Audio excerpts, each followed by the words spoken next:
अंकों के लिहाज से देखा जाए तो रामनाथ कोविंद का राष्ट्रपति बनना तय 11 बजे से शुरू हो जाएगी मतगणना और वक्त गुजरने के साथ ही नाम भी साफ हो जाएगा, यानी कि औपचारिक ऐलान भी इस बात का कर दिया जाएगा क्योंकि 40 से ज्यादा दलों ने दिया है रामनाथ कोविंद को अपना समर्थन और इस लिहाज से देखा जाए तो उनका पलड़ा बहुत ज्यादा भारी है मीरा कुमार के ऊपर। फिलहाल उनके गांव से तस्वीरें दिलचस्प आ रही हैं, वो आपको दिखाते हैं। उनके गांव परौंख में इस वक्त पूजा अर्चना की जा रही है और वहां पर लोग कामना कर रहे हैं कि देश के सर्वोच्च पद पर बैठने के साथ ही देश के लिए नया इतिहास बनाए रामनाथ कोविंद। हमारे संवाददाता पंकज झा की यह रिपोर्ट देखिए। जब तक रामनाथ कोविंद के राष्ट्रपति चुने जाने का ऐलान नहीं हो जाता, उनके गांव के इकलौते मंदिर में इस बरगद के पेड़ के नीचे अखंड पाठ चल रहा है।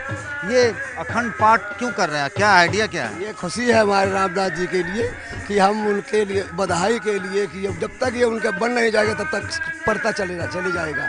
25 तारीख तक ऐलान है, वैसे अगर कल घोषणा हो गई तो कल बंद हो जाएगा, कल अमल होगा।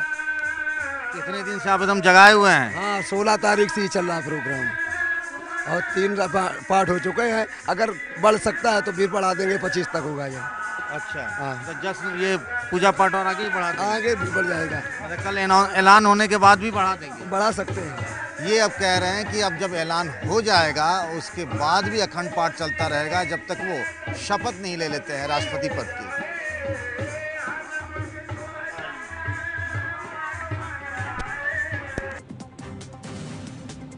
नमस्कार, सुबह के 9 बज चुके हैं। एबीपी न्यूज पर आप देख रहे हैं सबसे बड़ी कवरेज, कौन बनेगा राष्ट्रपति। आपके साथ मैं हूं चित्रा त्रिपाठी। 2 घंटे का और इंतजार और उसके बाद सुबह 11 बजे से मतों की गणना का काम यानी कि मतगणना शुरू हो जाएगी जो शाम 5 बजे तक चलेगी। लेकिन उम्मीद यही कि इस टाइम के बीच में ही ये साफ हो जाएगा कि हिंदुस्तान का प्रथम नागरिक कौन होने जा रहा है।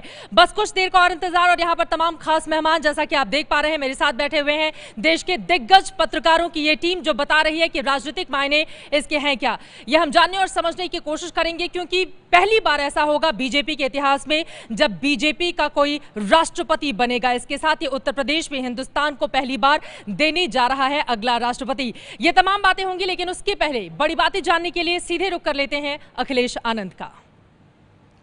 शुक्रिया चित्रा। तो करीब 2 घंटे का और इंतजार, 11 बजे वोटों की गिनती शुरू हो जाएगी। जिन 32 जगहों पर मतदान हुआ था देश के अलग अलग हिस्सों में, वहां से मतपेटियां पार्लियामेंट हाउस में पहुंच चुकी हैं। रूम नंबर 62 में गिनती शुरू हो जाएगी। 99% मतदान हुआ था।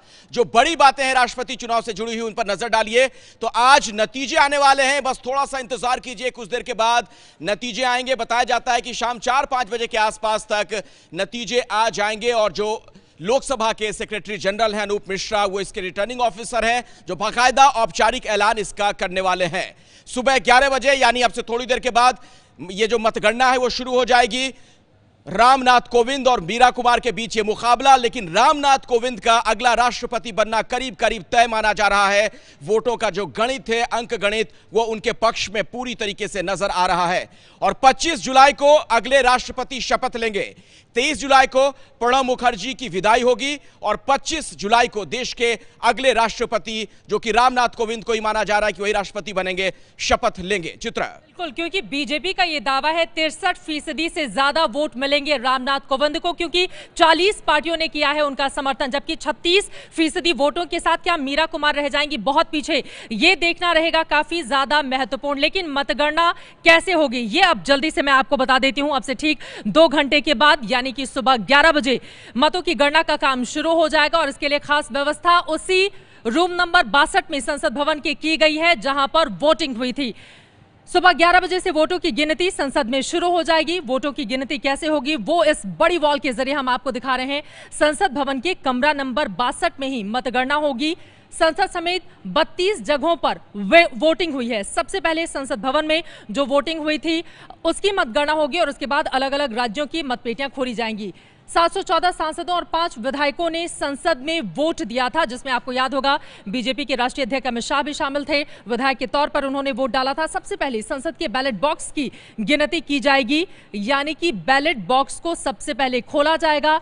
54 सांसदों और 4078 विधायकों ने विधानसभा में वोट दिया था। इन 54 सांसदों में यूपी के सीएम योगी आदित्यनाथ भी शामिल थे, उप मुख्यमंत्री भी शामिल थे। तो इन लोगों ने अपनी अपनी विधानसभा में वोट डाले थे।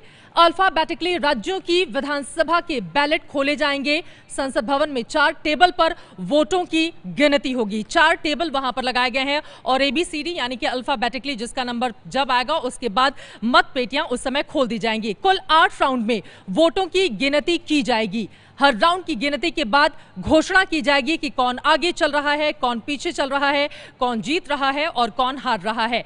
तो वोटों की गिनती कैसे होगी ये विस्तार से हमने आपको जानकारी दी और इसके लिए बेहद खास इंतजामात भी इस वक्त संसद भवन में किए गए हैं, क्योंकि कमरा नंबर 62 जहां पर वोटिंग हुई थी वहीं पर यह मतगणना भी होगी।